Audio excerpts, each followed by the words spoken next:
The rain fell in heavy sheets against the cemetery's black umbrellas, as if the sky itself was mourning.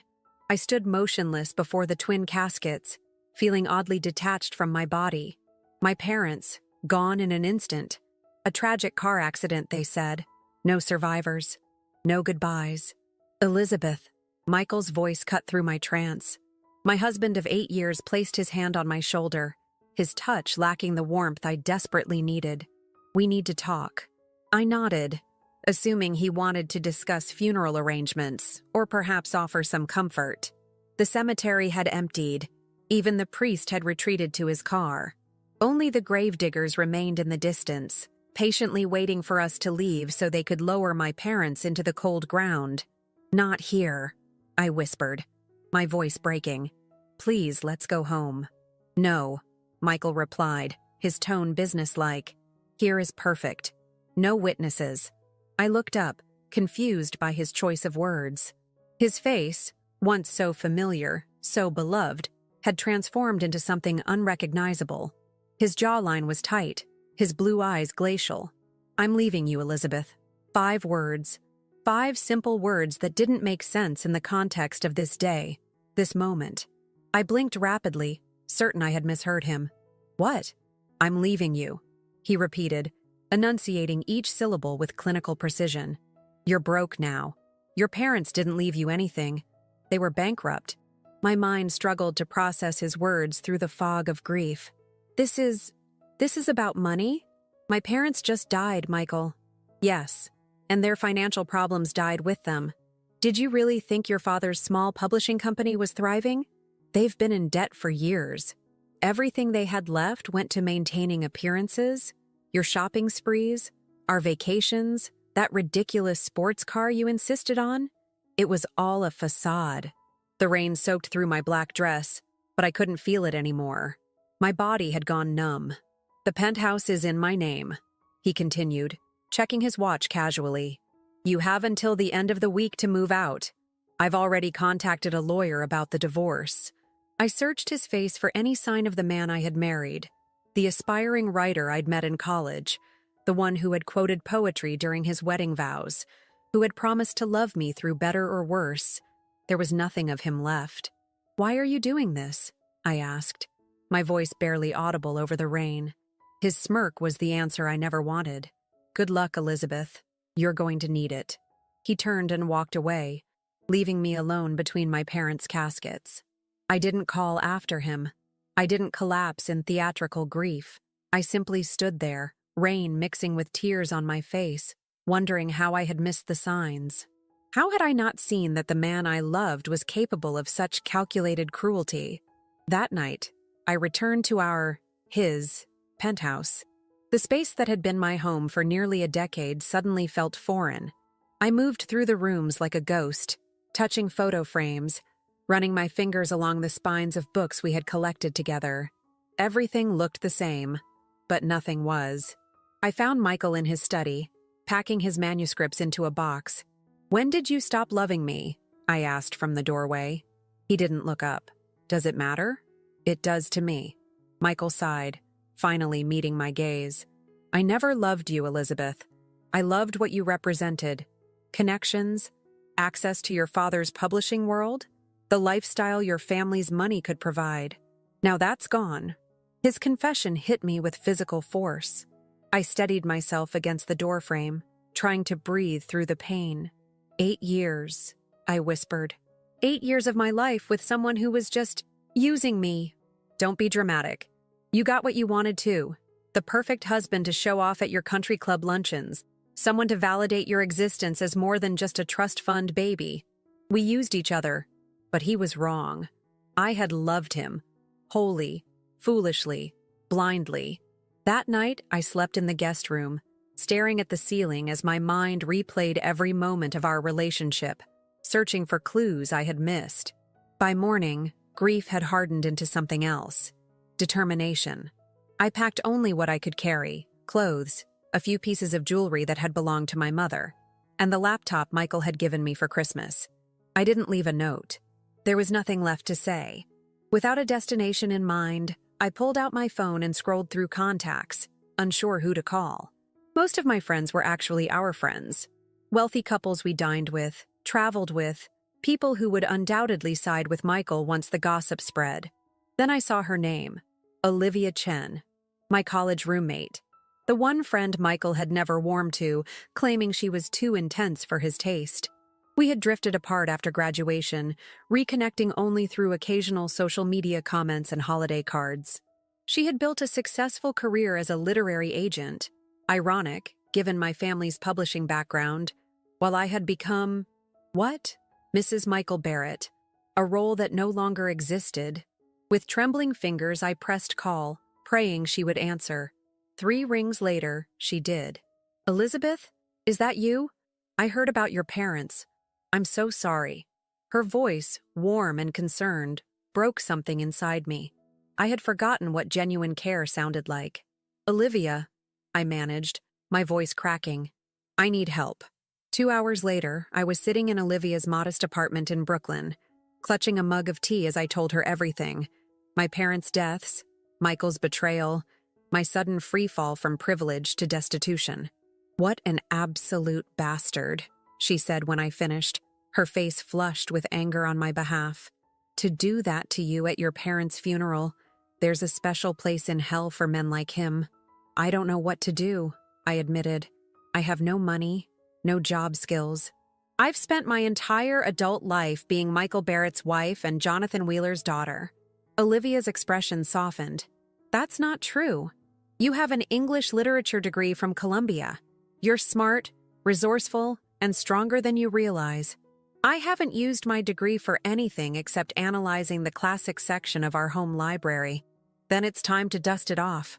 She squeezed my hand. You can stay here as long as you need. My spare room isn't fancy, but it's yours. And I might have a job opportunity for you. A job?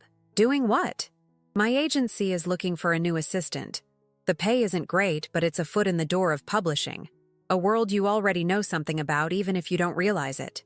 For the first time since the funeral, I felt a flicker of hope. Do you really think I could do it? I know you can. Olivia smiled. This isn't the end, Elizabeth. It's a terrible, painful beginning, but a beginning nonetheless. That night, as I lay in Olivia's spare bedroom surrounded by cardboard boxes and framed literary posters, I finally allowed myself to weep for my parents, for my marriage, for the sheltered woman I had been. By morning, my tears had dried, leaving behind a strange sense of clarity. I had lost everything that had defined me.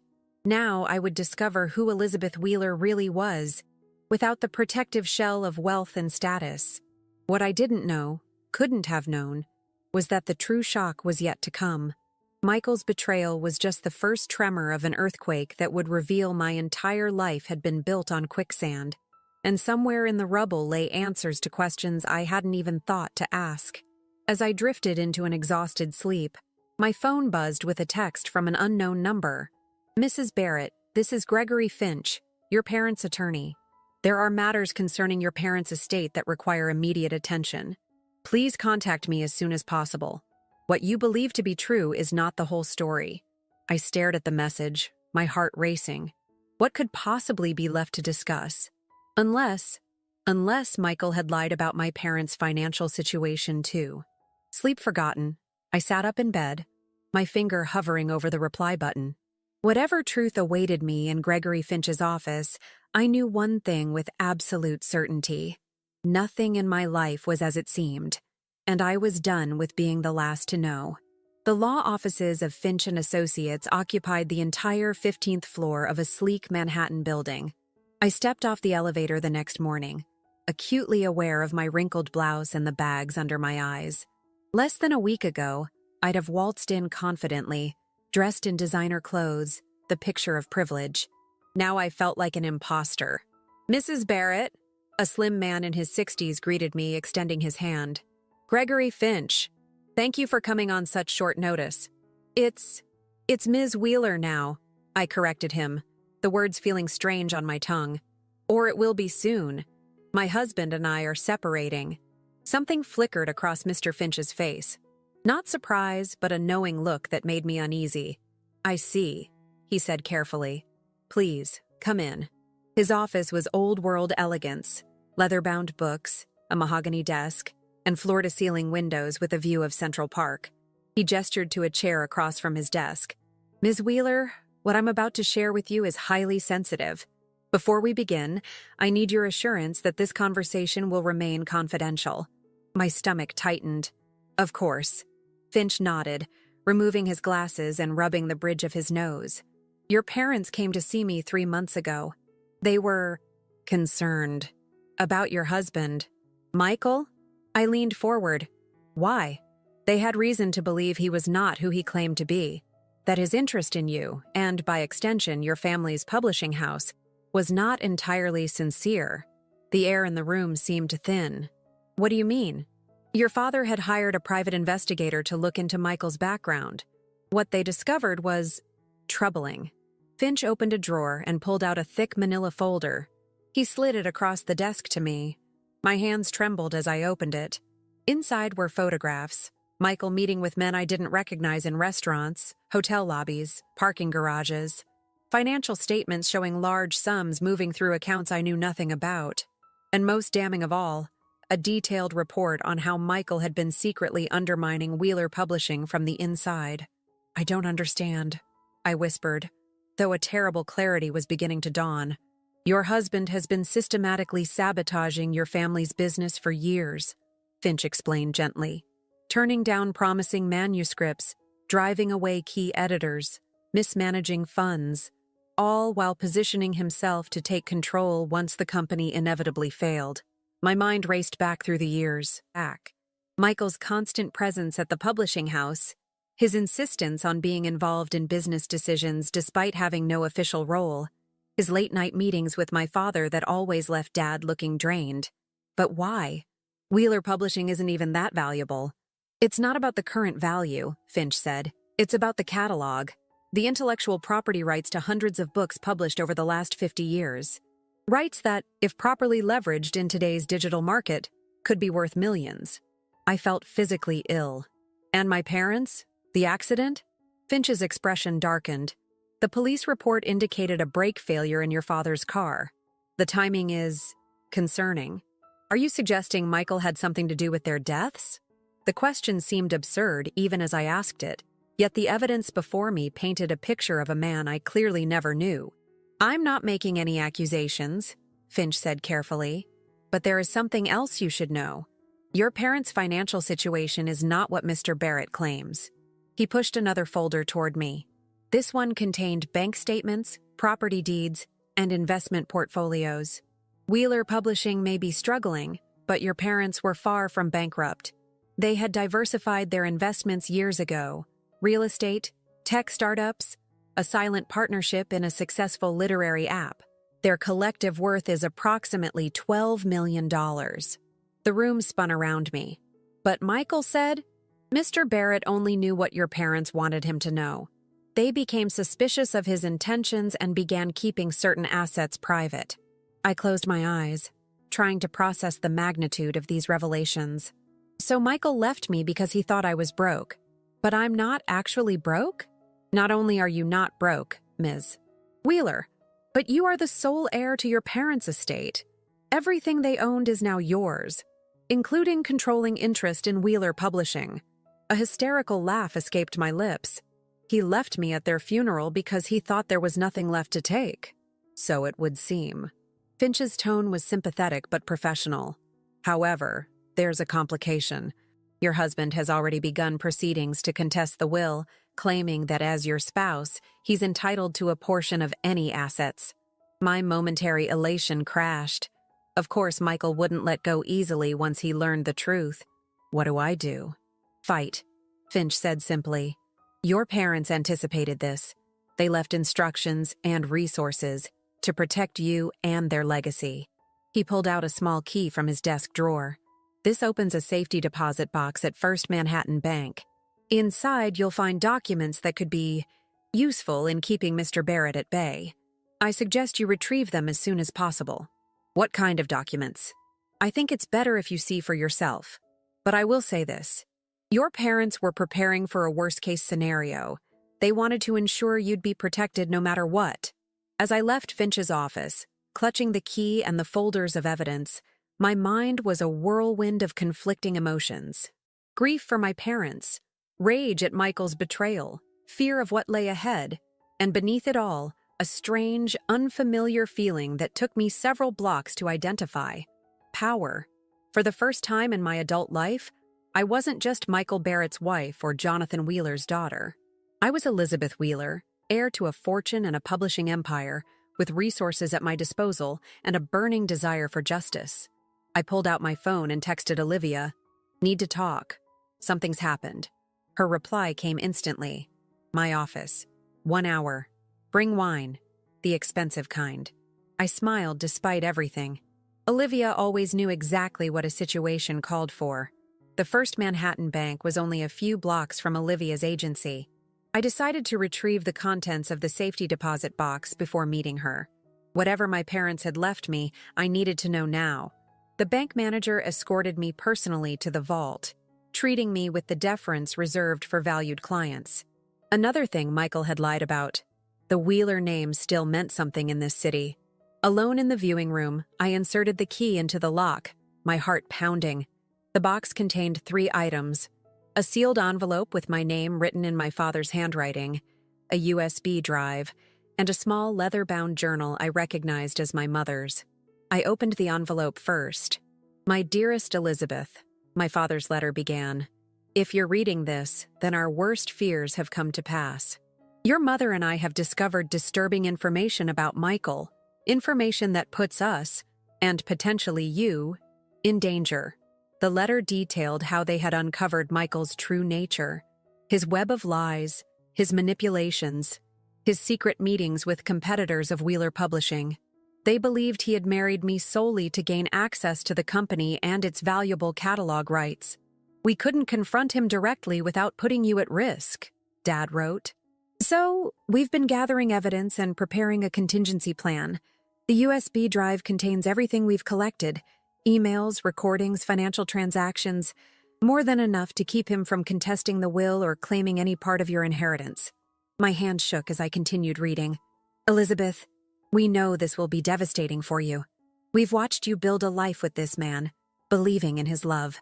Please know that none of this is your fault. You saw the good in him that he pretended to be.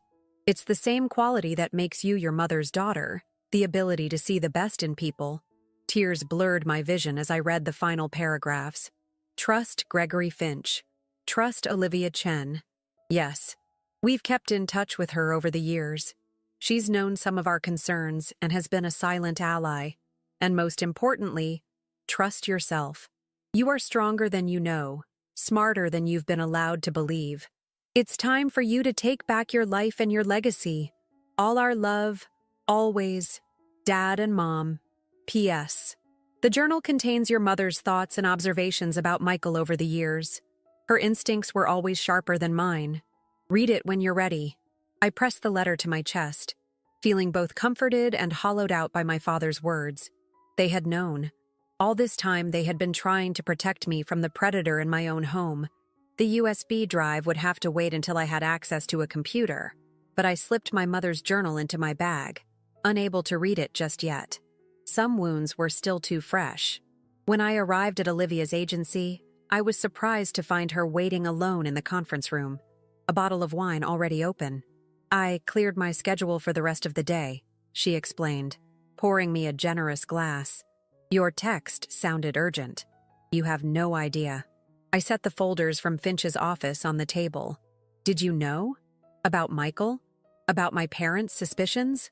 Olivia's expression grew serious. "Not everything. Your father reached out to me about 6 months ago. He was concerned about some of Michael's business dealings but didn't want to upset you with vague suspicions. I helped connect him with people who could investigate discreetly. Why didn't you tell me? Would you have believed me?" she asked gently. "You were in love with him, Liz, and I was the friend he'd successfully pushed out of your life years ago." She was right. I would have defended Michael, maybe even cut Olivia off completely if she'd tried to warn me. "I'm sorry," I whispered. "Don't be. You're here now, and from the look on your face, you've learned the truth." I told her everything. Michael's betrayal, the secret fortune, the evidence my parents had gathered, the safety deposit box. When I finished, Olivia was silent for a long moment, twirling her wine glass thoughtfully. "So what are you going to do?" she finally asked. I took a deep breath. "I'm going to fight. For my parents' legacy, for the company, for what's rightfully mine. And I'm going to make sure Michael gets exactly what he deserves." Nothing. A slow smile spread across Olivia's face. "That's the Liz Wheeler I remember from college. The one who wouldn't take crap from anyone. Not even that pretentious poetry professor who tried to tell you your analysis of Emily Dickinson was quaintly feminine." I laughed, the sound surprising me. God, I'd forgotten about that. I wrote a 15-page rebuttal and left it in his mailbox. "With annotations," Olivia added, laughing with me. "That's who you really are, Liz. Not the perfect society wife Michael tried to mold you into." Her words struck a chord. For 8 years, I'd been living someone else's version of my life, shrinking myself to fit the space Michael allocated for me. No more. "I need your help," I said, suddenly serious. "I don't just want to protect my inheritance. I want to rebuild Wheeler Publishing, make it what my father always dreamed it could be." Olivia's eyes lit up. "Now you're talking. But first things first. We need to look at what's on that USB drive." She pulled her laptop from her bag and inserted the drive. What we found made my blood run cold. There were recordings, dozens of them. Michael's voice, crystal clear, in conversations with business associates, discussing how he was positioning himself to take control of Wheeler Publishing, how he had the old man wrapped around his finger through his daughter, how my parents were standing in the way of progress. In the most recent recording, dated just 2 weeks before the accident, Michael sounded angry. "They're getting suspicious," he said to someone. "Jonathan's been asking questions, looking into the rejected manuscripts. We need to accelerate the timeline." The unknown man's voice replied, "These things can't be rushed." We agreed. 2 more years of controlled decline, then the bankruptcy filing, then the acquisition. "I don't have 2 more years," Michael snapped. "I've wasted enough time playing house with their daughter. I need this to happen now." The recording ended abruptly. Olivia and I stared at each other, the implications hanging heavy in the air. "Liz," she said slowly, "you need to take this to the police." I shook my head. "Not yet. The recording is suspicious, but it's not proof that he had anything to do with the accident. We need more." "What are you thinking?" A plan was forming in my mind. Risky, perhaps even reckless, but potentially effective. "I'm thinking Michael doesn't know that I know any of this. He thinks I'm a broken, penniless widow sleeping on a friend's couch." "You want to use that?" Olivia said, catching on quickly. "Exactly. If he believes I'm desperate and clueless, he might let his guard down, make mistakes, reveal something we can use. That's dangerous, Liz. This man is clearly not who you thought he was. What if he's actually involved in your parents' deaths?" I reached for the wine bottle, refilling both our glasses. "That's why I need your help. I can't do this alone." Olivia studied me for a long moment, then nodded decisively. "All right, I'm in. But we do this smart. No unnecessary risks." Agreed. As we began outlining our strategy, my phone buzzed with a text. Michael's name appeared on the screen. "I need the blue file from my office, the one in the bottom drawer. Bring it to the Waldorf tomorrow, 3 p.m. Don't be late. No, please. No, how are you holding up after your parents' funeral?" Just demands, as if I were still his obedient wife. I showed the message to Olivia, a grim smile forming on my lips. "It's starting already. He needs something from me. Are you going to meet him?" I typed a reply, channeling the meek, compliant Elizabeth he expected. "Of course, I'll be there." Looking up at Olivia, I felt a surge of determination. Round 1 begins tomorrow, and Michael has no idea who he's really dealing with. As we continued planning late into the night, fueled by wine and righteous anger, I felt a strange sense of gratitude amid the grief. My parents had given me one final gift, the truth, and with it, the chance to reclaim my life and bring Michael Barrett to justice. What I didn't realize was that the blue file Michael wanted contained information far more damning than anything we'd discovered so far. Information that would put me in the crosshairs of dangers I couldn't yet imagine. The game I was preparing to play was far more treacherous than I knew, with stakes higher than I could comprehend. And somewhere in the shadows, someone was watching both of us, waiting to see which move I would make next. The Waldorf Hotel's lobby gleamed with old-world opulence, crystal chandeliers, marble floors, the soft murmur of wealth. I clutched the blue file to my chest, my heart hammering against my ribs. Olivia's words echoed in my mind. "Remember, you're just Elizabeth, the abandoned wife." Meek, confused, heartbroken. I'd dressed the part. No makeup, hair pulled back in a simple ponytail, wearing the same clothes I'd left the penthouse in days ago. Michael would expect me to be falling apart. I'd give him exactly what he expected. "There you are." His voice, once so beloved, now sent a chill down my spine. Michael strode toward me from the bar, confident in an expensive suit, looking for all the world like a man without a care, not someone who had just abandoned his wife at her parents' funeral. "Michael," I managed a small, tremulous smile. "I got the file you wanted." He didn't hug me, didn't ask how I was, just held out his hand for the file. "Let's sit." We moved to a quiet corner of the lobby, settling into plush armchairs. I handed him the file, careful to let our fingers brush, watching his face for any reaction. Nothing. Not even discomfort at touching the woman he'd discarded. "Thank you for coming," he said, his tone businesslike as he flipped through the pages. "I know things ended, abruptly between us."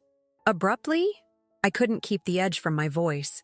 "You left me at my parents' funeral." He looked up, his blue eyes cold. "I was honest with you, Elizabeth, more than most men would be. The money's gone. There's no reason for us to stay together." I let my lower lip tremble, my eyes filling with tears that weren't entirely fake. 8 years, Michael. Didn't that mean anything to you? Business is business. Marriage is business. You'll understand that someday. He returned to the file, seemingly satisfied with what he found. "How are you managing? Found a place to stay?" "I'm with Olivia. She's been kind enough to take me in." I twisted my wedding ring, which I'd deliberately kept on for this meeting. "I don't know what I'm going to do, Michael. I have nothing." Something flickered across his face. Satisfaction? Relief? "You'll land on your feet. You always had a knack for that." "Did I? I don't even know who I am anymore without you. Without my parents." I let my voice break on the last word. "Your father wasn't the business genius everyone thought he was," Michael said, his tone dismissive. "Wheeler Publishing has been running on fumes for years. I tried to help, suggested modernization, digital strategies. He wouldn't listen." I swallowed my rage, forcing myself to nod meekly. He was old-fashioned, stubborn, set in his ways. Michael snapped the file shut and tucked it into his briefcase. "The company will be liquidated soon. There are debts to pay." "Liquidated? But it's been in my family for 3 generations. That's life, Elizabeth. Things end." I studied his face, searching for any sign of the man I thought I'd married. There was nothing. Just a cold, calculating stranger wearing my husband's face. "I need to ask you something," I said, voice small. "The police report mentioned brake failure. Do you think, could someone have tampered with their car?" Michael's expression didn't change, but something hardened in his eyes. "What an imagination you have. It was an accident, Elizabeth. A tragic accident. Don't make it into something it wasn't." "Of course," I murmured, dropping my gaze. "I'm just trying to make sense of everything." "Some things don't make sense. They just happen." He checked his watch. "I need to go. I have a meeting." As he stood, I reached for his hand. "Michael, please. Could we try again? I still love you." The lie tasted bitter on my tongue, but I needed to maintain the illusion of the devastated, desperate wife. He extracted his hand from mine, almost gently. "It's over, Elizabeth. The sooner you accept that, the better for both of us. Can I at least get my things from the penthouse? I've had them packed. My assistant will contact you to arrange delivery." He straightened his tie. "Take care of yourself." And then he was gone, striding confidently through the lobby, not once looking back.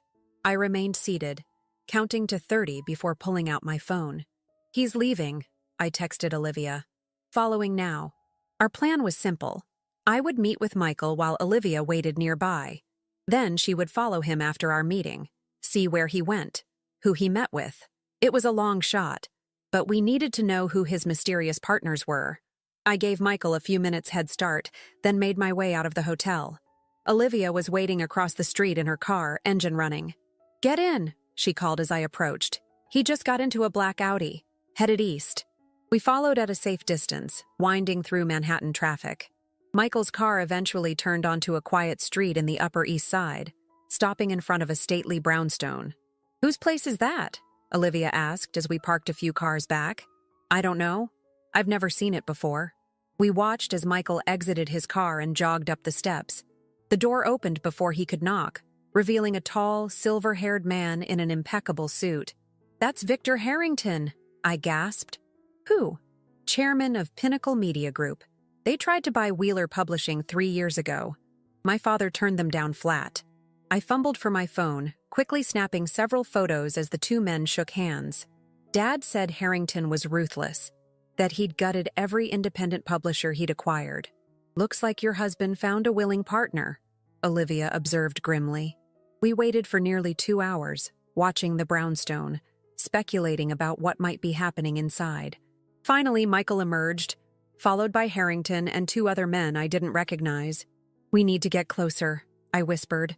"I need to hear what they're saying." "Too risky," Olivia protested. "If Michael sees you—" But I was already opening the car door. "I'll be careful. Keep the engine running." I slipped out and moved along the street, keeping to the shadows of the trees that lined the sidewalk. As I drew closer, their voices became clearer. "The probate hearing is next week," Michael was saying. "Without a valid will contesting my rights as her husband, I'll have controlling interest by the end of the month." "And you're certain there's no other will?" Harrington asked. Jonathan Wheeler was nothing if not predictable. Standard will, everything to his daughter, who happens to be my wife. The law's clear. I'm entitled to half as her spouse. One of the other men spoke up. "What about the brake line investigation? Any movement on that?" My blood ran cold. I pressed myself against a tree trunk, straining to hear Michael's response. "Police ruled it an accident. Case closed. The mechanic was cooperative." Harrington nodded. "Good.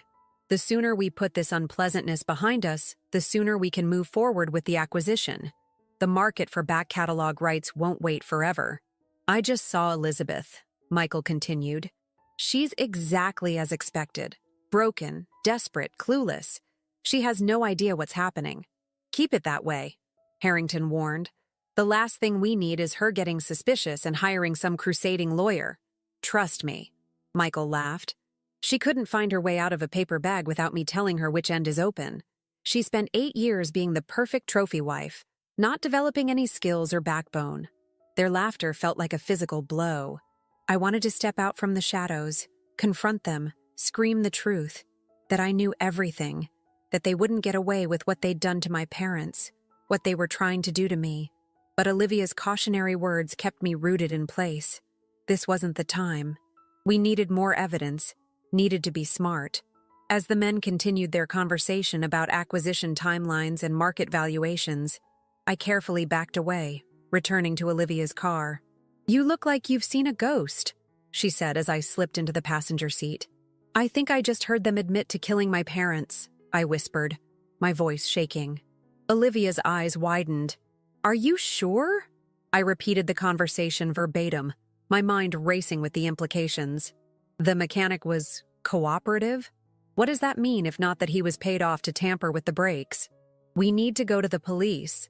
"With what? Snippets of conversation I overheard while spying on them? They'll dismiss it as the paranoid ravings of a grieving daughter." I shook my head. "No, we need hard evidence. Something irrefutable. What about the recordings on the USB drive? Suspicious but not conclusive. We need the mechanic.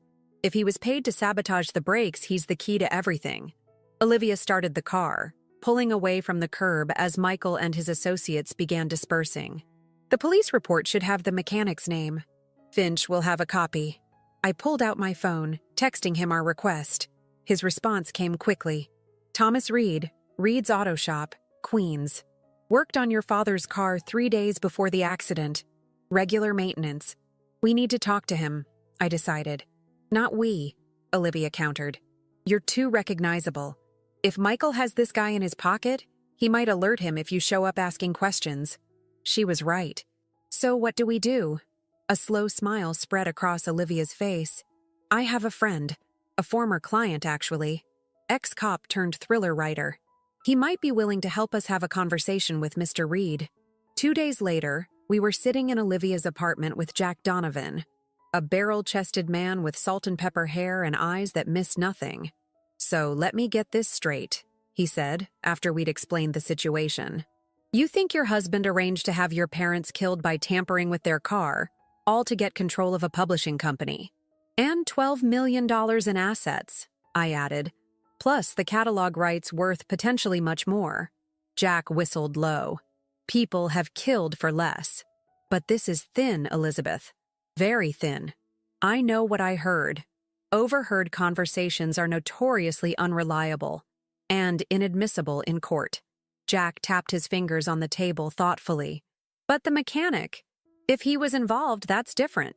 He might talk, especially if he thinks he's been set up to take the fall. You think Michael would turn on him? Olivia asked. In a heartbeat. Men like your husband don't protect the little guys. They're expendable. I leaned forward. So you'll help us? I'll talk to Reed. Feel him out. But no promises. Jack's expression was serious. And you two stay away. If this goes sideways, I don't want you anywhere near it. We agreed, though reluctantly in my case. The idea of sitting on the sidelines while others fought my battles grated against my newfound resolve. But Jack was right. My presence would only complicate things. The next day, while Jack was making his way to Reed's auto shop, I decided to visit the Wheeler publishing offices. I hadn't been there since the funeral, and I needed to see for myself what was happening. The receptionist's shocked expression when I walked in told me everything I needed to know. Michael had been busy. Mrs. Barrett, she exclaimed, rising from her desk. We weren't expecting you. Ms. Wheeler, I corrected gently. And I own this company, Sarah. I don't need an appointment. Her eyes darted nervously to the bank of elevators. Of course, it's just, Mr. Barrett said you wouldn't be coming in. That you were taking time to grieve. Did he? How thoughtful of him. I managed a tight smile. Is he here? No, he's in meetings all day, off-site. Perfect. I'd like to see my father's office, please. Sarah hesitated, then handed me a visitor's badge. Of course. It's been cleared out, though. Mr. Barrett had everything boxed up. My stomach tightened. When? The day after the funeral. Of course he had. Michael wouldn't waste any time erasing my father's presence, consolidating his own position. I took the elevator to the executive floor, steeling myself for what I might find. My father's corner office, the space where I'd spent countless hours as a child, watching him work, learning the business I was meant to inherit someday, was indeed empty. The bookshelves that had once housed first editions of Wheeler Publishing's most successful titles were bare. The antique desk where he'd signed contracts, mentored authors, built a legacy, gone. I stood in the doorway, a wave of grief washing over me so intensely I had to grip the frame to steady myself. It wasn't just furniture that had been removed, it was the last physical connection to my father's life's work. Can I help you, Mrs. Barrett? I turned to find Patricia Winters, my father's executive assistant for the last 15 years, watching me with concern. Patricia. I moved to hug her, drawing comfort from the familiar scent of her jasmine perfume. It's good to see you. She returned the embrace tightly. I've been so worried about you. After what happened at the funeral, she trailed off, clearly uncomfortable. You heard? Patricia nodded. Office gossip travels fast. Plus, Mr. Barrett made it quite clear when he started cleaning house. Cleaning house? A cold dread settled in my stomach. He's let go half the editorial staff already. The senior editors mostly. People loyal to your father. Replaced them with his own people from Pinnacle. He can't do that. He doesn't have the authority. Patricia's expression was sympathetic, but resigned. He showed the board a power of attorney document, claiming you'd given him full control during your period of grief. With your parents gone and you unavailable, no one questioned it. Fury rose in me like a tidal wave. A forged power of attorney? How far was Michael willing to go? Where are my father's things? The contents of this office? Storage room in the basement. Patricia lowered her voice. I made sure to keep track of everything. I knew you'd want to know. Thank you. I squeezed her hand. Is there somewhere we can talk privately? I need your help. Patricia led me to a small conference room at the end of the hall. Once the door was closed, I told her everything. Michael's betrayal, my parents' secret fortune, the evidence suggesting Michael had been working with Pinnacle to sabotage Wheeler Publishing from within. I knew something wasn't right, she said when I finished. Your father had been increasingly concerned in the months before the accident. He was checking and double-checking everything Michael touched, but I had no idea it went this deep. I need access to my father's computer, his emails, his files, anything that might contain evidence of what Michael was doing. Patricia hesitated. Mr. Barrett had IT wipe your father's computer. Standard procedure, he said.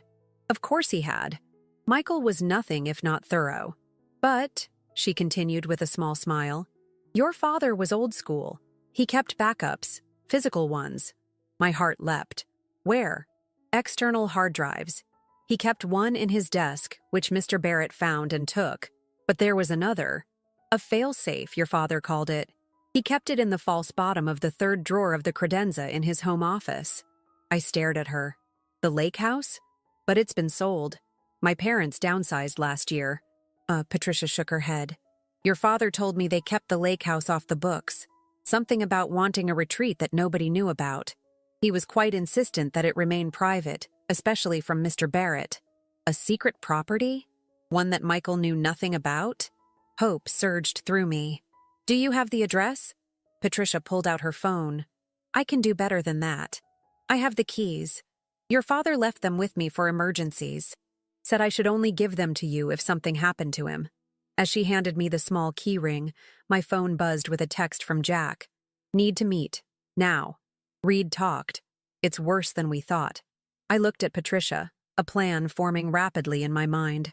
I need one more thing from you. Can you get me the personnel files for everyone Michael has fired? And any documents he's signed using this alleged power of attorney? It's risky, she warned. If he finds out, he won't. Not until it's too late. I gripped her hand. My parents built this company. I won't let Michael destroy it. Patricia nodded, determination replacing her earlier caution. I'll get you everything by tomorrow. As I left the building, careful to avoid being seen by anyone who might report back to Michael, I felt a strange sense of calm. The pieces were falling into place. Michael thought he was dismantling my family's legacy piece by piece. He had no idea I was building a case that would bring his entire world crashing down. But first, I needed to hear what Jack had learned from the mechanic, and why it was worse than we thought. I hailed a taxi, giving the driver the address of the coffee shop where Jack was waiting. As the car pulled away from the curb, I didn't notice the black sedan that eased into traffic behind us. I didn't see the driver speak urgently into his phone. I didn't realize that my careful investigation had just been compromised, and that Michael now knew exactly what I was doing. The game had changed, and the stakes had just become life or death. The coffee shop was crowded, buzzing with afternoon energy. Jack sat in a corner booth, his broad shoulders hunched over a steaming mug. His expression when he saw me made my blood run cold. We need to move, he said without preamble, grabbing his jacket. Not safe here. Outside, he guided me briskly down the street, checking over his shoulder every few steps. My car's around the corner. Reed's dead. What? I stumbled, and Jack steadied me. Found in his garage this morning. Carbon monoxide poisoning. Supposed suicide. But you talked to him? Yesterday. Jack ushered me into his sedan. He was scared, Elizabeth. Said a guy paid him $5,000 to miss something during your father's routine maintenance. Claimed he didn't know what would happen. My hands trembled as I buckled my seatbelt. Did he identify Michael? Never met him. Dealt with a middleman. Jack pulled into traffic. But here's the kicker. Reed kept insurance. Photos of the car's brake line before and after. Proof of tampering. Where are these photos? He gave me copies. Jack patted his jacket pocket. Was going to come clean to the police today. Now he's dead. I closed my eyes, processing the horror. Michael had him killed. Seems likely. Which means you're in danger too. Jack's gaze met mine briefly. Reed mentioned something else. Said the guy told him your parents were obstacles. Plural. A chill ran through me. But my mother wasn't supposed to be in the car that day. She decided to join my father at the last minute. Jack nodded grimly. Meaning the target was your father. Your mother was collateral damage. I stared out the window, watching the city blur past. Where are we going? Somewhere safe. I've got a cabin upstate, off the grid. Jack handed me his phone. Call Olivia. Tell her to meet us at the rendezvous point we discussed. Bring the USB drive and anything else important. As I dialed, Jack continued. The photos aren't enough for a conviction, but combined with the recordings and what you overheard, it's enough to open a serious investigation. Olivia answered on the second ring. Jack? What's happening? It's Elizabeth, I said quickly, explaining the situation. I'm already packed, she replied. Been expecting something like this. But Liz, there's more. Your parents' lawyer called. Said it's urgent. Finch? What did he want? Wouldn't say over the phone, just that it changes everything. Olivia's voice dropped. He sounded strange, almost excited. Tell her to contact Finch, Jack instructed. Have him meet us at the cabin. I relayed the message, then hung up, my mind racing. What could Finch have discovered that would change everything? As we left the city behind, I thought about Patricia and the lake house keys. Another piece of the puzzle. Another secret my parents had kept. Jack, I need to make a stop first. My parents had a property Michael doesn't know about. Too risky. It's important, I insisted. My father kept a backup hard drive there. Evidence. Jack considered, then nodded. Where is it? Adirondacks, near Lake Placid. Jack's eyebrows rose. That's close to my cabin. Fine, we'll check it first, but quickly. 3 hours later, we turned onto a narrow gravel road, dense forest crowding both sides. The lake house appeared around a bend, a modest A-frame nestled among towering pines, its large windows reflecting the afternoon sun. Wait here, Jack said, drawing a gun from under his seat. My eyes widened, but I didn't question it. After checking the perimeter, he waved me forward. The key slid smoothly into the lock. Inside, the cabin smelled of pine and memories. Weekends spent here as a child, before the demands of the publishing world consumed my father's time. Studies this way, I murmured, leading Jack down a short hallway. The credenza stood against the wall, exactly as I remembered. Kneeling, I opened the third drawer, feeling beneath it for the false bottom Patricia had described. My fingers found the seam, and the panel lifted easily. There, nestled in the hidden compartment, was a hard drive, a sealed envelope, and a small digital recorder. Jackpot, Jack whispered. I grabbed everything, stuffing it into my bag. As we turned to leave, headlights swept across the front windows. Jack motioned me to silence, peering through the curtains. Black sedan. 2 men. My heart hammered. Michael? Can't tell. Back door? I nodded, leading him through the kitchen. Behind us, the front door splintered with a tremendous crash. Move! Jack pushed me ahead, drawing his gun again. We burst through the back door, racing toward the tree line. Behind us, shouting voices. A gunshot cracked through the evening air. Jack stumbled, clutching his side. Keep going, he gasped. Cabin's 3 miles north. Olivia knows where. I'm not leaving you. Go! He pushed me forward, turning to fire at our pursuers. Tears blinding me. I plunged into the forest, the evidence clutched to my chest like a lifeline. The weight of it all, the betrayal, the loss, the truth still unfolding, drove me forward into the gathering darkness. What I carried might save me, might bring Michael to justice, or it might reveal secrets I wasn't prepared to face. Either way, there was no turning back. The forest grew darker, branches tearing at my clothes as I ran. Behind me, more gunshots, then silence, more terrifying than the noise. My lungs burned, legs trembling with each step, but fear kept me moving. After what felt like hours, I spotted a faint light through the trees. Approaching cautiously, I recognized the rustic outline of Jack's cabin. A figure stood silhouetted in the doorway. "Elizabeth?" Olivia's voice carried through the night air. "It's me," I gasped, stumbling into the clearing. She rushed forward, helping me inside. "Where's Jack?" "They shot him." My voice broke. "He stayed behind so I could escape." Olivia's face paled. "Who? Michael's men?" "I think so. They found us at the lake house." I dropped into a chair, clutching my bag. "We need to call the police." "Already did." A familiar voice made me turn. Gregory Finch stood by the fireplace, looking grim but resolute. "Jack contacted me after speaking with Reed. I had a feeling things would escalate quickly." "Jack may be dying out there," I said, rising. "We need to find him." "State police are searching. They'll find him." Finch gestured to my bag. "What did you recover?" I emptied the contents onto the table, the hard drive, envelope, and recorder. Something my parents wanted me to have. Finch picked up the envelope, examining the seal.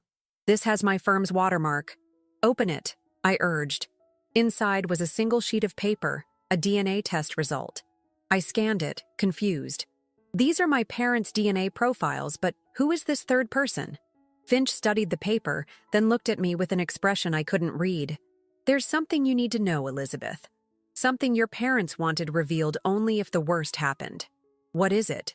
"The accident wasn't the first attempt on your father's life." Finch's voice was steady. "There was an incident 3 years ago, a hit and run that nearly killed him. It frightened them enough to take extreme measures." "What measures?" "They faked their deaths." The room tilted around me. "What did you just say?" "The bodies in those caskets weren't your parents." "The DNA test proves it?" Finch pointed to the paper. "Your parents are alive, Elizabeth. They've been in protective custody, working with federal authorities to build a case against Pinnacle Media Group." I sank back into the chair, disbelief warring with hope. "That's impossible. I identified their bodies." "You saw what they wanted you to see. The bodies were carefully chosen to match their general appearance. The car crash made positive identification difficult. But why? Why put me through this?" "To protect you," came a new voice from the doorway. I turned, my heart stopping in my chest. There, pale but unmistakably alive, stood my father, and beside him, my mother. "Dad?" I whispered, unable to move, unable to believe. "Mom?" My mother rushed forward, enveloping me in her arms, her familiar perfume washing over me. "My darling girl, I'm so sorry." "You're alive," I sobbed, reaching for my father as he joined our embrace. "You're really alive." "We had no choice," Dad explained, his voice rough with emotion. "When we discovered what Michael and Pinnacle were planning, not just the takeover, but the involvement of organized crime in their financing, we knew they'd stop at nothing. The FBI approached us," Mom continued, "said our best chance was to disappear, let them think they'd succeeded. It gave the authorities time to build their case. But you let me think you were dead." Anger cut through my shock. "You left me with Michael." "We thought you'd be safer that way," Dad said, regret etched in his face. "Michael wanted our assets, not to harm you. We never imagined he'd abandon you so cruelly." "We monitored everything," Mom added. "When he left you at the funeral, we knew we had to accelerate our plans." A knock at the door interrupted us. Jack entered, supported by 2 state troopers, his side bandaged, but standing on his own. "Sorry for the dramatics," he grimaced. "Flesh wound. Played dead till they left." "Jack's been working with us from the beginning," my father explained. "Former FBI, not just an author." The pieces fell into place. Jack's convenient appearance, his expertise, his preparedness. "You've all been orchestrating this." "Not all of it," Olivia interjected. "My friendship was always real. I just knew more than I could tell you." I looked around at these people who had deceived me, protected me, guided me through the darkest days of my life. Anger and gratitude warred within me. "What happens now?" "Now," my father said, "we end this. The evidence you recovered, combined with what we've gathered, is enough to bring down Michael, Harrington, and the entire operation. Michael will be arrested tonight," Jack added, "along with everyone involved in Reed's murder and the attempt on my life." Dawn was breaking as we sat around the table. plans laid out. My parents would remain in protective custody until the arrests were complete. Then, a new beginning. "Wheeler Publishing?" I asked. "Yours," Dad said simply. It was always meant to be. Not just the company, I realized, but the strength to lead it, the resilience to face whatever came next. Qualities I'd always had but never recognized until Michael's betrayal forced me to stand on my own. As the morning light strengthened, I felt something settle within me. Not just relief at my parents' survival, but a newfound certainty. The woman who had stood broken in that cemetery was gone. In her place stood someone stronger, someone who would never again surrender her power to anyone. Michael had meant to destroy me. Instead, he had forged me anew, like a phoenix, rising unexpected from the ashes of what was lost.